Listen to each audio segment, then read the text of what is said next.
The British monarchy, long regarded as a pillar of tradition and stability, now finds itself at a crossroads unlike any in recent memory. For centuries, the royal family has been woven into the fabric of British identity, representing continuity through times of change and upheaval.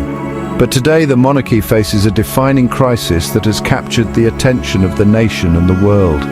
Headlines blare with speculation, and the eyes of the public are fixed on Buckingham Palace, searching for reassurance.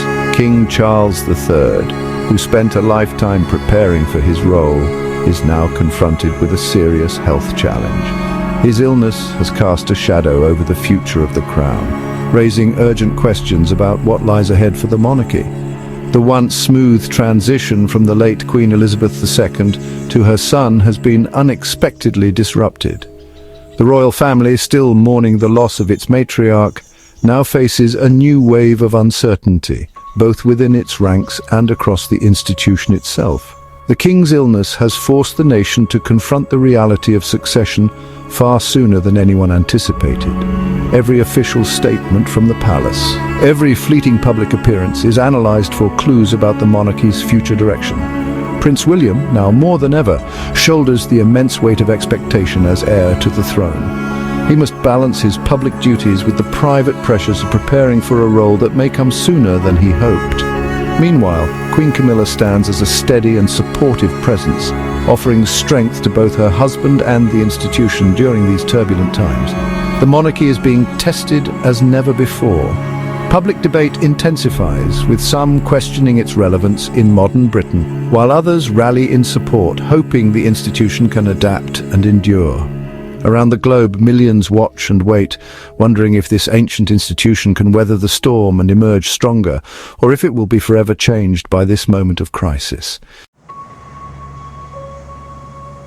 The King's health crisis began quietly in early 2024, with little warning to the public, or even to those closest to the royal family.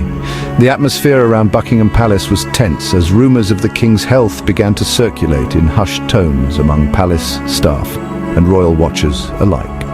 What was initially described as a routine hospital visit for a benign prostate condition soon took a dramatic turn.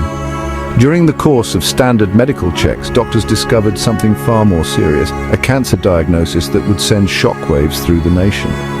The palace moved quickly to confirm the news, but chose to withhold crucial details about the type and stage of the cancer. This decision, while intended to protect the king's privacy, only fueled speculation and left the public with more questions than answers. Official updates from the palace projected optimism, emphasizing the king's determination to continue with some of his official duties. The king himself expressed deep gratitude for the outpouring of public support, reassuring the nation that he was in good spirits and receiving excellent care. Yet the lack of transparency only intensified curiosity and concern. Every cancelled engagement, every change in the royal calendar became a source of rumour and speculation, with the public and media alike searching for clues about the king's true condition. Unlike other members of the royal family, the king's insistence on privacy created an air of mystery that the public and media were determined to unravel. Tabloids ran daily headlines and television pundits debated the possible scenarios, all while the palace remained largely silent. By spring, the king began to make more public appearances, though his schedule was noticeably lighter than that of his late mother, Queen Elizabeth II. Despite these efforts to reassure the public, whispers and rumours about his health persisted, casting a shadow over every royal event. The stage was set for a revelation that would not only change the public's understanding of the king's condition, but also reshape the narrative surrounding the monarchy's future. The world waited, anxious and uncertain, for the truth to finally emerge. In June 2025, a bombshell report shattered the long-standing secrecy of the palace, sending shockwaves through the United Kingdom and beyond. The world awoke to headlines that would change the course of royal history. The revelation was stark and sobering. King Charles's cancer is, according to sources close to the palace, incurable. For many, this was the first time the gravity of the king's health crisis truly hit home. Overnight, the narrative shifted dramatically. Hopes for a full recovery faded, replaced by the reality that the king will now be living with rather than overcoming his illness. The focus turned to how he and the monarchy would manage this new ongoing challenge. While the word incurable does not necessarily mean the king's condition is immediately terminal, it does signal a reign overshadowed by continuous treatment, medical uncertainty, and the ever-present spectre of what comes next. The palace's steadfast refusal to offer further comment has only fueled public anxiety. Across the country, people are left to speculate, their concerns amplified by the silence from royal officials. Details from the report, such as tentative plans for the king's 80th birthday and hints that he may not return to reside at Buckingham Palace, paint a portrait of a monarch facing not just a personal health battle, but a future filled with uncertainty and change. The stability of the monarchy itself is now under scrutiny. With the public left in limbo, questions swirl about succession, the king's ability to fulfill his duties, and what this means for the future of the royal family.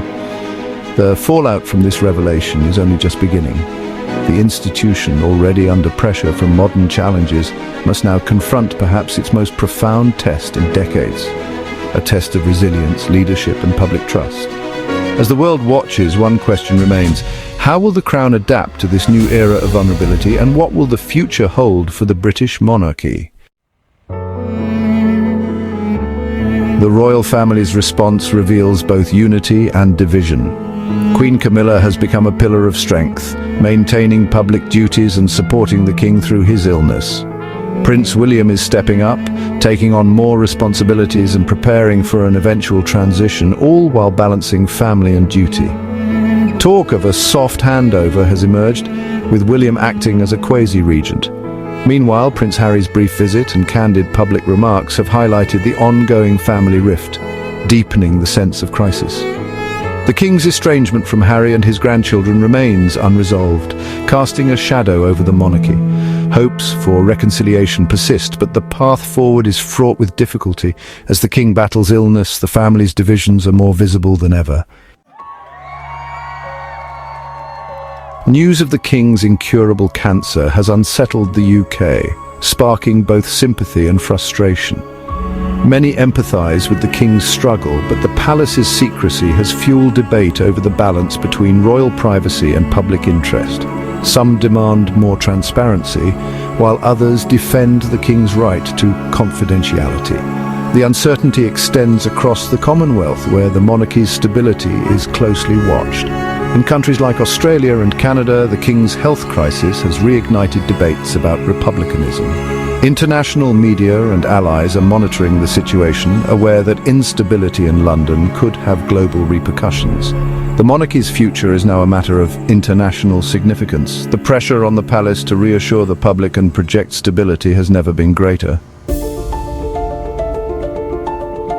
With the king's health in question, the future of the monarchy and succession has become urgent. The most likely scenario is a gradual, soft handover of duties to Prince William, who is already taking on a more prominent role. Abdication remains unlikely given royal tradition and the king's lifelong preparation for the throne. However, if his health declines further, pressure to step aside could mount. Key milestones like Buckingham Palace's renovation and the King's 80th birthday are now viewed through the lens of uncertainty. The monarchy must balance hope with realism, planning for a seamless transition whenever it comes. For now, the public sees a dual monarchy, a king as symbolic head and a Prince of Wales embodying the future. This partnership will define the monarchy as it navigates uncharted territory. The House of Windsor faces an era of profound uncertainty. King Charles's reign, once seen as a bridge to the future, is now overshadowed by questions of succession and stability. The public will watch the king's schedule and Prince William's growing role for signs of transition. The unresolved rift with Prince Harry remains a central drama, with hopes for reconciliation but no guarantees. The monarchy must adapt, balancing tradition with demands for transparency and unity. The coming months will be critical in shaping the crown's legacy. The world watches as the royal family confronts its greatest test in generations. The future of the monarchy and its place in British life hangs in the balance.